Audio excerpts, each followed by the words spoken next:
হিন্দুদের শক্তি আছে, হিন্দুদের বুদ্ধি আছে, হিন্দুদের অর্থ আছে, হিন্দুদের বল আছে, কিন্তু হিন্দুদের একটা জিনিস নেই, সেটা হচ্ছে ইউনিটি।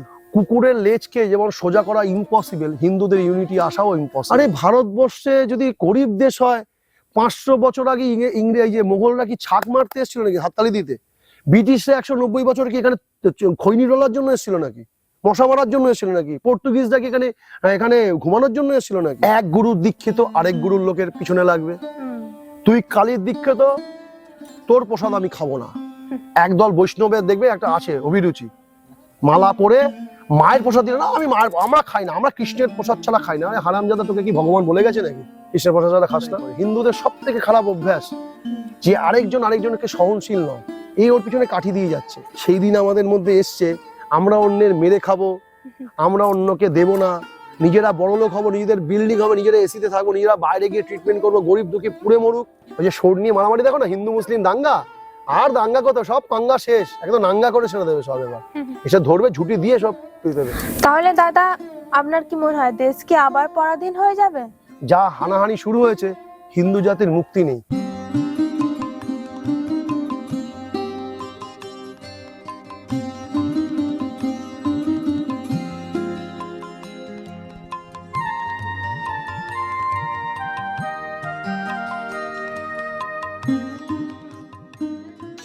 পরবর্তী প্রশ্ন হচ্ছে, ভারতবর্ষ তথা পশ্চিমবঙ্গে যেভাবে হিন্দু দমন চলছে, তা থেকে হিন্দুদের বাঁচার উপায় কি? ভারতবর্ষে তথা পশ্চিমবঙ্গে যেভাবে হিন্দুদের দমন চলছে, তার থেকে বাঁচার উপায়। প্রথমত, এই বাঁচার উপায়গুলো প্রত্যেক মহাপুরুষ প্রত্যেক যুগে এসেই বলে গেছেন। বর্তমান সময়ে আচার্য প্রবর স্বামী প্রণবানন্দ মহারাজ বলেছিলেন, হিন্দুদের শক্তি আছে, হিন্দুদের বুদ্ধি আছে, হিন্দুদের অর্থ আছে, হিন্দুদের বল আছে, কিন্তু হিন্দুদের একটা জিনিস নেই, সেটা হচ্ছে ইউনিটি। এটা বলে গেছিলেন প্রণবানন্দজি মহারাজ, যার নামে ভারত সেবাশ্রম সংঘ চলে, যা ভারতবর্ষের বিভিন্ন প্রান্তে আছে। সব থেকে ইউনিক এবং সমাজ সংস্কারকের কাজ করে যদি ভারত সেবাশ্রম সংঘ। আমি দাবি করে বলতে পারি বুকে হাত দিয়ে, আমি যেগুলির দীক্ষিত, সব থেকে যদি ভারতবর্ষে কোনো মানে চ্যারিটি করতে পারেন সব থেকে বেশি, সেটা ভারত সেবাশ্রম সংঘ। এটা আমি অকপটে স্বীকার করবো, সে যেই দেবতারই আশ্রিত হোক না কেন। তিনি নিজে বলে গেছিলেন যে হিন্দুদের শুধুমাত্র নেই ইউনিটি। এবার প্রশ্নটা হচ্ছে, তিনি তখন বলে গেছেন আজ থেকে অনেক বছর আগে। আমার বর্তমান সময় মনে হয় কুকুরের লেজকে যেমন সোজা করা ইম্পসিবল, হিন্দুদের ইউনিটি আসাও ইম্পসিবল। তাই একটা ম্যাশ কিলিং ছাড়া হিন্দুদের ইউনিটি আসা অসম্ভব। আমি যদি দেখো, আমি তো একটা সাধারণ মানুষ, হয়তো এই মিডিয়ার মাধ্যমে বলছি, কেউ শুনবে, হয়তো কোনো ক্ষণিক লোক একজন দুজন নিলেও নিতে পারে। যেখানে এত বড় আচার্য প্রবর ভগবান দত্ত পুরুষ প্রণবানন্দজি মহারাজ বলে গেছেন, মানুষ জানছেন, তারপরেও এই ওর পিছনে কাঠি দিতে ছাড়ছে না। আর আমার মতো একটা সামান্য গরু ছাগল মানুষের কথা তারা শুনবে, এটা আমি আশা করবো কেন? হ্যাঁ, আমি বলতে পারি, আমার শ্রীকৃষ্ণ বলছেন গীতাতে, কর্মণ্যবাধিকারেস্তে মা ফলেষু কদাচন, কর্মেই তোমার অধিকার, ফলে তোমার অধিকার নেই। তাই আমার কাজ বলা, আমি বলতে পারি, কিন্তু করাটারও আমার অধিকার নেই। কারণ সে করবে কিনা করবে সেই জানবে। কিন্তু একমাত্র বাঁচার পথ হচ্ছে ঈশ্বর সাধনা। কারোর পিছনে কাঠি না দিয়ে, মানে হিন্দুদের সব থেকে বড় শত্রু কিন্তু শুধু মুসলমান বা অন্য সমাজে নয়, হিন্দুদের সব থেকে বড় শত্রু হচ্ছে হিন্দুরা নিজেরাই। এক হচ্ছে কঠোরবাদিতা, আমি অন্য রিলিজিয়নের দিকে তাকাবো কেন? যেখানে আমার কাছেই এত অমৃত এবং ক্ষীর মজুদ আছে, আমি অন্যের কাছে দেখতে যাব কেন? প্রশ্নটা সেখানে। আমরা নিজেকে কথায় কথা বলি সনাতনী। সনাতন কথার মানে কি?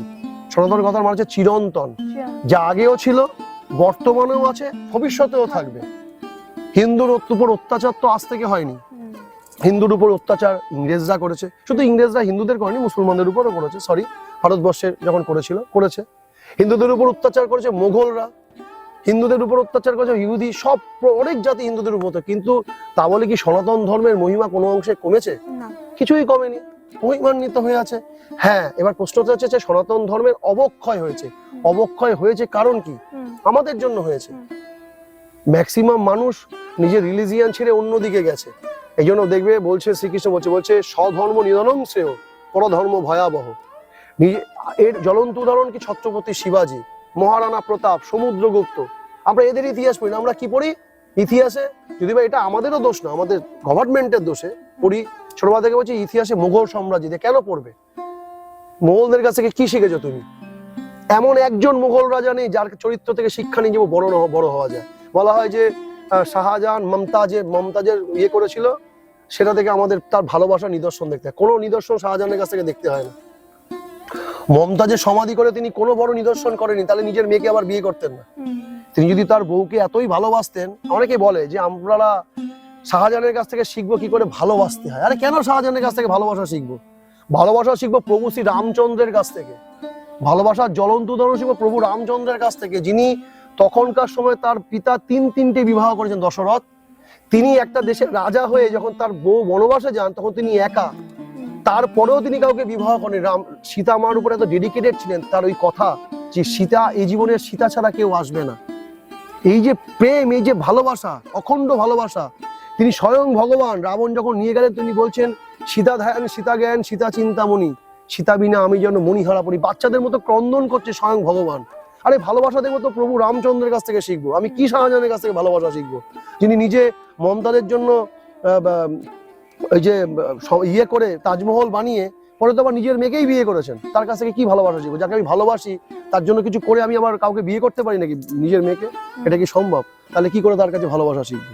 আচ্ছা, আমাদের ইতিহাসে পড়ানো হয়েছিল বাবার হইল আবার জ্বর সারিল ঔষধে, মানে তার গোষ্ঠী জানার জন্য। বাবর হইল হুমায়ুন, আবার আকবর, জ্বর জাহাঙ্গীর, এইভাবে শিখিয়েছিল। এইগুলো শিখে কি লাভ হয়েছে আমার? কি শিক্ষা নিয়েছে জীবনে? বরঞ্চ আরো ঔদ্ধত্য, আরো এমন কিছু নেই মোগল ইতিহাসের শিক্ষা যা থেকে আমার জীবনকে বর্ধনশীল করা যায়। বরঞ্চ সেই তুলনায় যদি শিখতে হয়, মহারানা প্রতাপের কথা জানতে হবে, ছত্রপতি শিবাজির কথা জানতে হবে, সমুদ্রগুপ্তের কথা জানতে হবে। এনারা আমাদের জীবনে আদর্শ রাজা, যারা পিছু পাওয়া হয়নি, স্বধর্মে নিধনংসেহ পরধর্ম ভয়, নিজের ধর্মের জন্য গলা কেটে ফেলেছেন কিন্তু কখনো ভয়ে পালিয়েও যাননি, পলায়নও করেননি, আর ওখানে দাঁড়িয়ে থেকে অন্য ধর্মের পা চাটেননি। কিন্তু এরকম দেখা গেছে মুঘলরা ভয়ে অনেক পালিয়েছে, মার খেয়ে অনেক পালিয়েছে, আবার এসছে। এখন তো কূটনীতি করে মারা যায়, তাতে কিছু, কিন্তু ইতিহাস মনে রাখে সেই সত্যকেই, অজন্ম সত্য। তাই আবার নতুন করে আসছে আমাদের জীবনের এই সমুদ্রগুপ্ত। এখনো ফরেনে একজনে ভিয়েতনাম বলে দেশ আছে ফরেনে, ভিয়েতনামে আমাদের জনসংখ্যার হাফের হাফও নেই। আমাদের একটা রাজ্যের থেকে একটু কিছু জনসংখ্যা বেশি আছে ভিয়েতনাম নামক ছোট দেশটা। ভিয়েতনামে ব্রিটিশরা মাত্র 20 বছর রাজত্ব করতে পেরেছিল, মাত্র 20 বছর। আর সেইখানে দাঁড়িয়ে ভারতবর্ষের মতো লার্জেস্ট কান্ট্রিতে দাঁড়িয়ে ইংরেজরা 190 বছর রাজত্ব করেছে। এটাকে 200 বছর বলা হয়, 200 বছর পুরো করতে পারেনি, 190 বছর করেছিল। ভাবো, ভিয়েতনামের মতো একটা ছোট্ট রাজ্যে 20 বছর রাজত্ব করে ইংরেজরা চলে যেতে বাধ্য হয়েছিলেন। সেখানে আমাদের মতো এত বড় রাজ্যে, দেশে 190 বছর রাজত্ব করেছে। কার দাপটে? কত ব্যাটালিয়ন এনেছিল? যদি ইতিহাস পড়া যায়, ইংরেজরা মাত্র 12,000 ব্যাটালিয়ন নিয়ে এখানে এসেছিলেন ভারতবর্ষকে আক্রমণের জন্য, ভারতবর্ষের কাছে। কিন্তু আমাদের দেশে তখনকার সময় লোক 30 কোটির উপরে ছিল। তোমার কি মনে হয় যে 12,000 লোক কখনো 30 কোটি লোককে কন্ট্রোল করতে পারে? না। তার মানে এই লোকগুলোর পদচারণা কেন করেছে আমাদের মতো যে এই যে হিন্দু বাঙালি, এরাই করেছিল। কিছু মুসলমানও তার মধ্যে ছিল, করেছিল। তার মানে আমরাই তো আমার ভাইদেরকে মেরেছি। এই যে বিনয় বাদল দীনেশ, এই যে ক্ষুদিরামের ফাঁসি কি রোধ করতে পারতেন না গান্ধীজি? পারতেন, খনানো হয়নি। ক্ষুদিরামের হয়ে কি ক্ষুদিরামকে ধরিয়ে দিয়েছিল কে? কারা ধরেছিল? ইংরেজরা না, ইংরেজরা আদেশ দিয়েছিল, ধরেছিল তো তার জাত ভাইরাই, তাই না? এই সারা এই কাদা করেছে সব ভগৎ সিং, এরা কারা ধরেছে? সব হিন্দুরাই ধরেছে, সব তার জাত ভাইরা ধরেছে। আজকে যদি তারা ইংরেজদের পদলেহ না করতো তাহলে কি আজকে এরকম হতো? তার মানে ওনাদের মধ্যে ছিল স্কিল এবং স্ট্র্যাটেজি। ওই 12,000 ব্যাটালিয়ন নিয়ে সেই 30 কোটি লোককে শাসন করার সেই জিনিস। সেখানে ভিয়েতনামের মতো দেশে 20 বছর বেশি রাজত্ব করতে পারলো, কিন্তু ভিয়েতনাম জিতলো কি করে? এই মহারানা প্রতাপের স্ট্র্যাটেজি দেখে। ভিয়েতনামে মহারানা প্রতাপের এখনো সমাধি আছে, যা আমাদের ভারতবর্ষে দেখলে আমাদের দুঃখ হয়, আমরা মহারানা প্রতাপকে চিনি না। ভিয়েতনাম থেকে যখন ইংরেজরা চলে গেছিল, বলেছিলেন তারা, বলেছিল ভুলে যাব বাপের নাম, ভুলবো না তবু ভিয়েতনাম। বলছে বাপের নাম ভুলবো কিন্তু ভিয়েতনাম ভুলবো না। তার ভিয়েতনামের কি শক্তি ভাবো। কিন্তু সত্যি কি তাই? সেই শক্তি তো আমাদের দেশের আরো বেশি ছিল, কিন্তু শুধুমাত্র অকৃতকার্যতা হয়েছিল শুধুমাত্র লেলিহান লোক। এই জন্য সুভাষচন্দ্র বোস চেয়েছিলেন ভারতবর্ষ স্বাধীনতার পরে না অন্তত পক্ষে 1 থেকে 2 বছর রাষ্ট্রপতি শাসনে থাকুক। এই যে আজকে যে পরিস্থিতি দেখছো ভারতবর্ষে, যে নেতা মন্ত্রী যে যা পাচ্ছে লোপাট করে শেষ করে দিচ্ছে, বলছে না ভারতবর্ষের টাকা নিতে, একদম ফালতু কথা। একদম ফালতু কথা। ভারতবর্ষ তো পৃথিবীর সব থেকে ধনশালী দেশ ছিল, বলে না এই যে অনেকদিন আগে একজন অর্থমন্ত্রী ছিলেন, তখন কংগ্রেস গভর্নমেন্ট ছিলেন, পি চিদাম্বরম, বলছে ভারতবর্ষ গরিব দেশ ছিল, ভারতবর্ষ অনাহারে কাটিয়েছে। আমি জানি না উনি মন্ত্রী মশাই ছিলেন তখন, আমি বলতে হতো এখন আর মন্ত্রী নেই, আর নেই ভালোই হয়েছে, সমাজের জন্য ভালো হয়েছে। আরে ভারতবর্ষে যদি গরিব দেশ হয়, 500 বছর আগে ইংরেজ যে মোগলরা কি ছাক মারতে এসেছিল নাকি, হাততালি দিতে? ব্রিটিশরা 190 বছর কি এখানে খৈনি ডলার জন্য এসেছিল নাকি, মশা মারার জন্য এসেছিল নাকি? পর্তুগিজরা কি এখানে এখানে ঘুমানোর জন্য এসেছিল নাকি? আরে আমি একটা জায়গায় যাবো কি ঘুমানোর জন্য নাকি?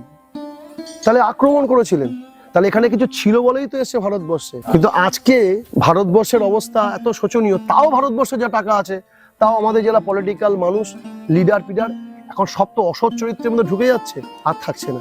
যদি তাই হয়, ভারতবর্ষে টাকা নেই, ভারতবর্ষেই খেলা হয় আইপিএল, ইন্ডিয়ান প্রিমিয়ার লিগ, বিদেশিদের কিনে আমাদের দেশে খেলানো হয়।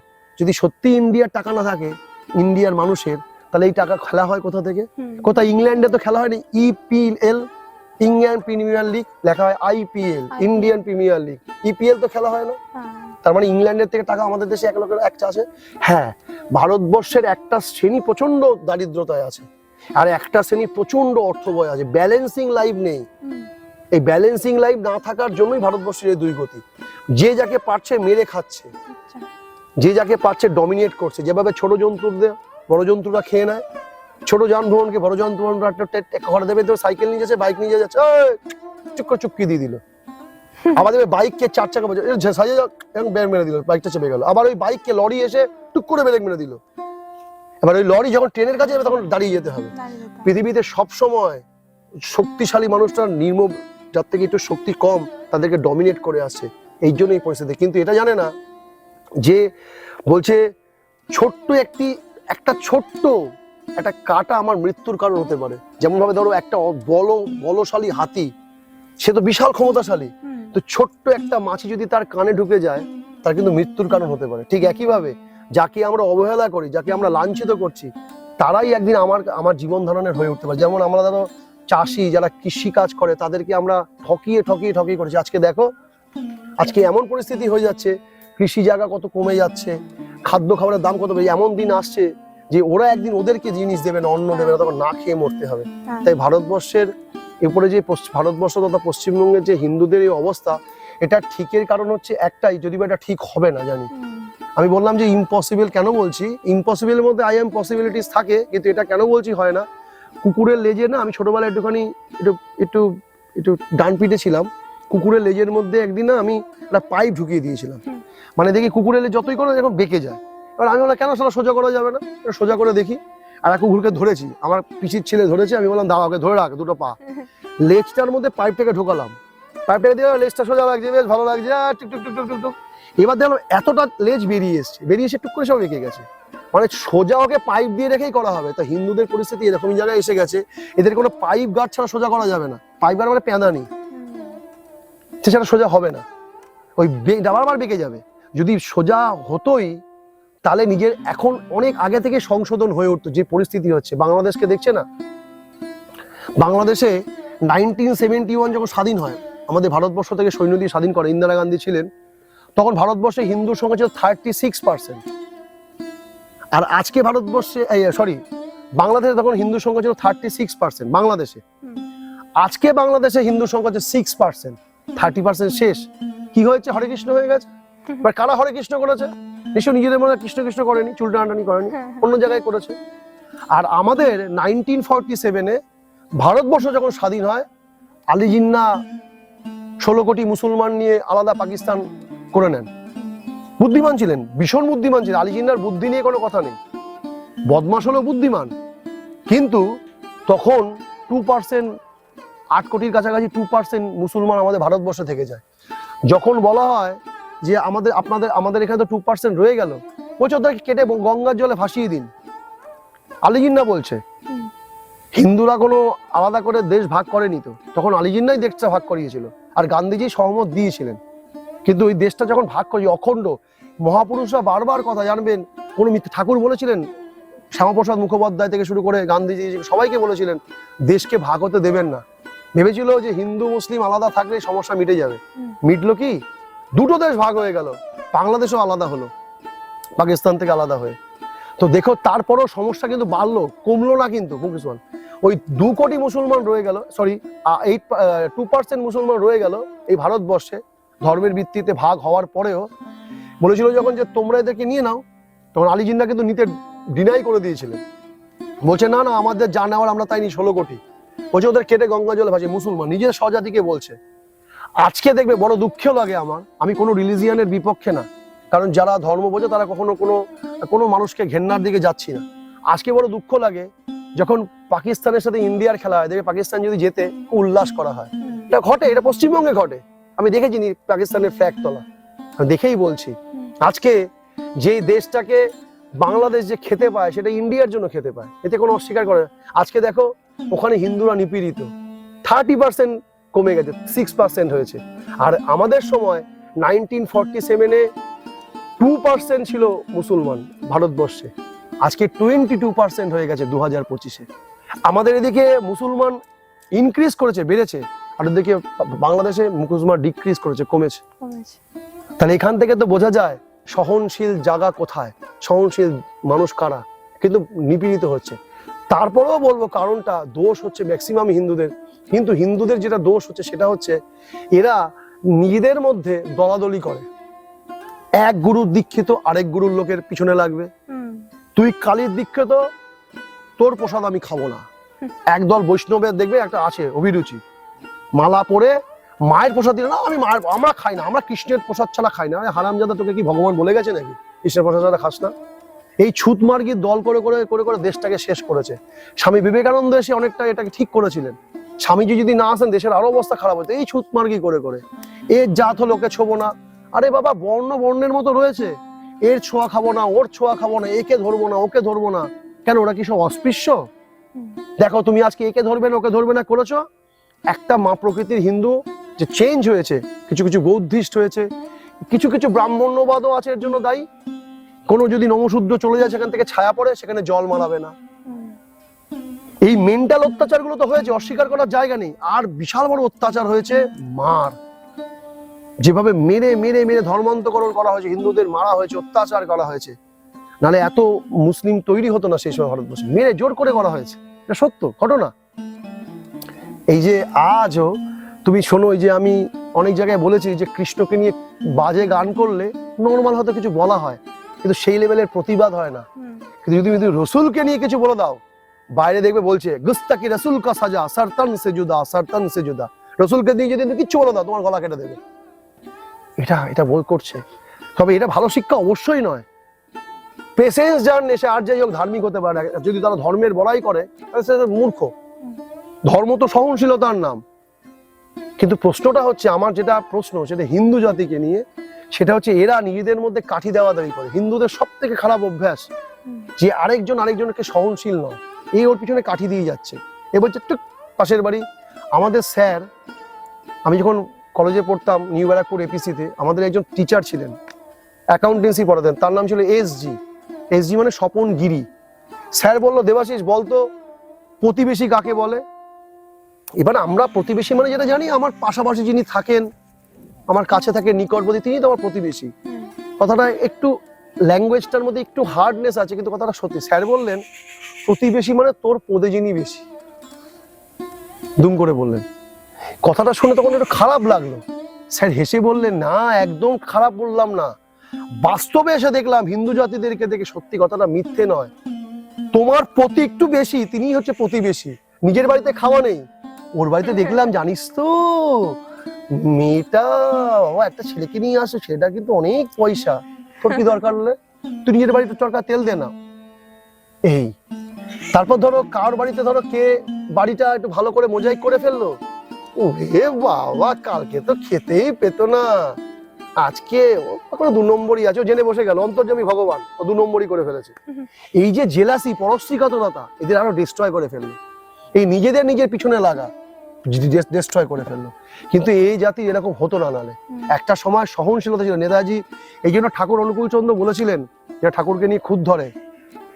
নেতাজি যখন ঠাকুরের কাছে 3 বার দেখা করেছিলেন, তার মধ্যে যখন প্রথম স্বাধীনতা তিনি সাথে যুক্ত থাকলেও পুরোপুরি কাজে লাগেননি, বলেছিলেন আমি দেশ স্বাধীনের কাজ করতে চাই, কোথা থেকে শুরু করব? নেতাজি সুভাষচন্দ্র বোস ঠাকুরকে জিজ্ঞেস করেছিলেন। ঠাকুর বলছেন প্রথমে আগে বিবাহ সংস্কার করে ফেলুন। তো নেতাজি বুঝতে পারলেন না, বলছেন আমি ঠিক বুঝলাম না। বলছেন ভালো ভালো মাতা পিতার দরকার, তবেই তো আপনার মতো সন্তান আসবে। আপনি যে দেশটা স্বাধীন করবেন, আপনি কি কখনো ভেবে দেখেছেন এই স্বাধীনতাটা কাদের হাতে দিয়ে যাবেন? আপনি তো থাকবেন না। যেমন CR Das, Chittaranjan Das young India গঠন করেছিলেন, সেখানে তিনি ঠাকুরের আশ্রমে থেকে 5 দিন আমি থাকতে পারছি। ঠাকুর আমার আশ্রমটা, আমাকে যেতে হবে, দলটার কি হচ্ছে? বলছে দাসদা, আজকে আপনি 4 দিনের বেশি 5 দিন থাকতে গিয়ে চিন্তা করছেন, যখন আপনি থাকবেন না তখন তার কি হবে, একবার ভেবে দেখেছেন? ঠাকুর বলছেন। তো দেখো বাস্তবিক আজকে সেই পরিস্থিতি। যারা গেছেন, আজকে যদি নেতাজি, আজকে যদি CR দাস, আজকে যদি এনারা থাকতেন, আমার মনে হয় না লজ্জায় আত্মহত্যা করতেন। কাদের হাতে দিয়ে গেছি, স্বাধীন কাদের হাতে দিয়ে গেছি। এই জন্য নেতাজি সুভাষচন্দ্র বোস ঠাকুরের কথা শোনার পরে বলে গেছিলেন যে দেশ স্বাধীনতার পরে অন্ততপক্ষে 2 বছর নয় 1 বছর রাষ্ট্রপতি শাসনে থাকা দরকার। মানে মানুষগুলো ইংরেজদের কাছে পদলেহন করতে করতে না তোষামতকারী হয়ে গেছে, শুধু কম করে বেশি পেয়ে যাওয়ার ধান্দা করা শুরু করছে, এর পিছনে লাগা শুরু করে দিয়েছে। এটা ঠিক করে দিতে পারতেন নেতাজি, কিন্তু দুর্ভাগ্যক্রমে নেতাজি তো স্বাধীন ভারতের আর প্রথম প্রধানমন্ত্রী হতে পারলেন না। দুর্ভাগ্যক্রমে আজাদিন বাহিনীর প্রথম প্রধানমন্ত্রী নেতাজি সুভাষচন্দ্র বোসই। জেনেটিক্যালি ব্যাপারটা হচ্ছে যে ডেমোক্রেটিক কান্ট্রিতে পরবর্তীকালে যাতে জওহরলাল নেহরুকেই বলা হয়, কারণ বিকজ জওহরলাল নেহরুই সিট জিতেছিলেন ওইভাবে। কারণ অ্যাকচুয়ালি জিততেন তো বল্লভভাই প্যাটেল, 13 খানার মধ্যে 12 খানাই উনি পেয়েছিলেন। গান্ধীজির পদলেহনের জন্য নেহরু হতে পেরেছিলেন, তাই জন্য দেশটা আজকে এইভাবে বদলে গেছিল। যদি আজকে বল্লভভাই প্যাটেলও হতেন, তাও মেবি আমার মনে হয় না দেশ এরকম হতো। কারণ দেখো, যার মধ্যে কৃষ্টি আছে, সংস্কৃতি আছে, আমরা যারা মেয়েরা আছি, তারা আমরা স্বামীর পরিচয়ে পরিচিত হই। ধরো আমার স্ত্রীর একটা টাইটেল ছিল সারনেম, এখন সে কিন্তু আমার টাইটেলটা যুক্ত করে। কিন্তু ভারতবর্ষের ইতিহাস বলছে যিনি ইন্দিরা গান্ধী, তার স্বামীর নাম তো ফিরোজ খান, তিনি কেন নিজেকে গান্ধী বলবেন? এটা তো প্রশ্ন জাগে না। আমরা সনাতনী, আমি কারোর ব্যক্তিগত জীবন নিয়ে বলছি না, আর আমি কারোর বিরোধীও নই, আমি কোনো পার্টি পলিটিক্সও থাকি না, আর করিও না, পছন্দও করি না। কিন্তু বিকজ আমি ভারতবর্ষের কৃষ্টির কথা বলছি, আমাদের ভারতবর্ষের কৃষ্টি বলছে আমরা পিতার পরিচয়ে পরিচিত হই, আর স্ত্রী স্বামীর পরিচয়ে পরিচিত হয়। যদি তাই হয়, তাহলে ইন্দিরা গান্ধী থাকতে পারেন না বিবাহের পরে, ইন্দিরা খান হন, বা তিনি হয়েছে। এবার প্রশ্ন হবে, ফিরোজ খানকে গান্ধীজি দত্তক নিয়েছিলেন, তাই তার নামটা গান্ধীতে কনভার্ট হয়েছে। কিন্তু জেনেটিক্যালি কি উনি গান্ধী? না তো, জেনেটিক্যালি তো গান্ধী নন। তাহলে কি করে? সেটা প্রিয়াঙ্কা গান্ধী, এখনো প্রিয়াঙ্কা গান্ধী বলেন, কিন্তু তার টাইটেল হচ্ছে বাট্রা, তিনি কিন্তু তার টাইটেল ইউজ করেন না। এই কৃষ্টিগুলোকে দেখলে বোঝা যায় যে জেনেটিক্যালি যে কৃষ্টি আমাদের, এই কৃষ্টিগুলোকে তো বিলুপ্ত করে দিয়েছিলেন না, এই কৃষ্টিগুলোকে রক্ষা করা হয়নি। কিন্তু আমাদের কৃষ্টিকে রক্ষা করার কথাই তো আছে। আমরা আজও পিতৃ পরিচয় দিই, আর মেয়েরা আজও স্বামীর পরিচয় দেয়। তো যখনই এখানে এই কৃষ্টিতে যখন ভাঙন প্রথম থেকে শুরু হয়েছে, তখন এই কৃষ্টি তো লাগবে। কারণ দেখবে, মানে না, একের পাপে 10 মরে, রাজার পাপে প্রজা মরে। তো আমাদের স্বাধীন ভারতে যদি প্রথম প্রধানমন্ত্রী নেহেরু হন, তো তার কর্মকাণ্ডগুলো তো আমাকে ভোগ করতে হবে, তোমাকে ভোগ করতে হবে, ফিউচার জেনারেশনকে ভোগ করতে হবে, তাই করতে হচ্ছে। যদি তারা আর্য কৃষ্টিকে মেনে চলতেন, ভারতীয় সংস্কৃতিকে মেনে চলতেন, তাহলে আজকে দেশ হয়তো মেবি এরকম হতো না।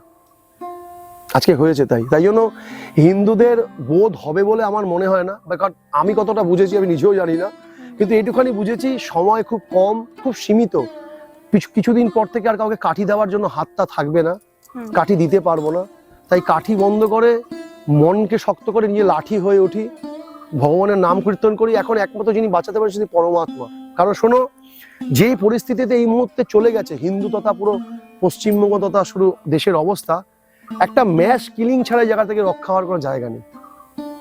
কুরুক্ষেত্র যুদ্ধেতেও শ্রীকৃষ্ণ চেয়েছিলেন যুদ্ধটা বন্ধ করতে, দুর্যোধনকে বলেছিলেন যে তুমি 5খানা গ্রাম দিয়ে দাও, তোমাদেরকে কিছু লাগবে না, এত রাজ্যবাজ কিছু লাগবে না, ওরা পাণ্ডবরা মেনে নেবে সন্ধি, ওরা শান্তিতে থাকবে।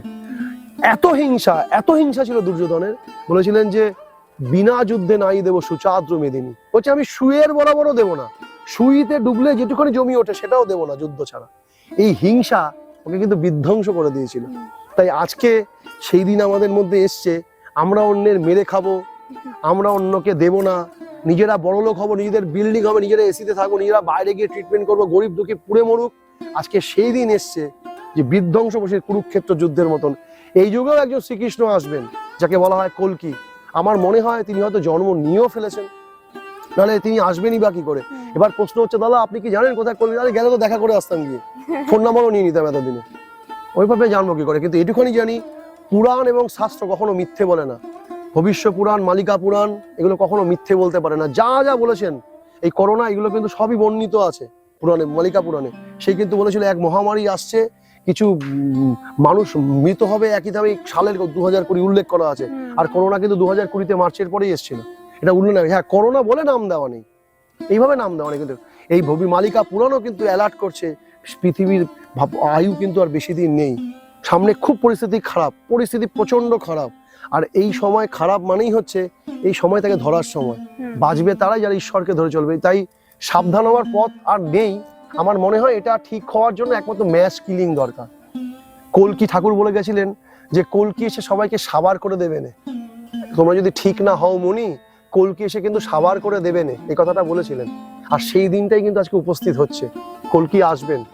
বলেছিলেন না আমাদের শাস্ত্রেই বর্ণিত, সম্বলপুর নামক গ্রামে বিষ্ণু যশের গৃহে তিনি অবতীর্ণ হবে, সে তস্যে এসে মুন্ডচ্ছেদন করবেন। তো আগে তো শ্রীকৃষ্ণ চক্র নিয়ে এসেছিলেন, এবার পুরো সোট ওই যে সোট নিয়ে মারামারি, দেখো না হিন্দু মুসলিম দাঙ্গা, আর দাঙ্গা কত, সব পাঙ্গা শেষ, একদম নাঙ্গা করে ছেড়ে দেবে সব। এবার এসে ধরবে, ঝুঁটি দিয়ে সব তুই দেবে।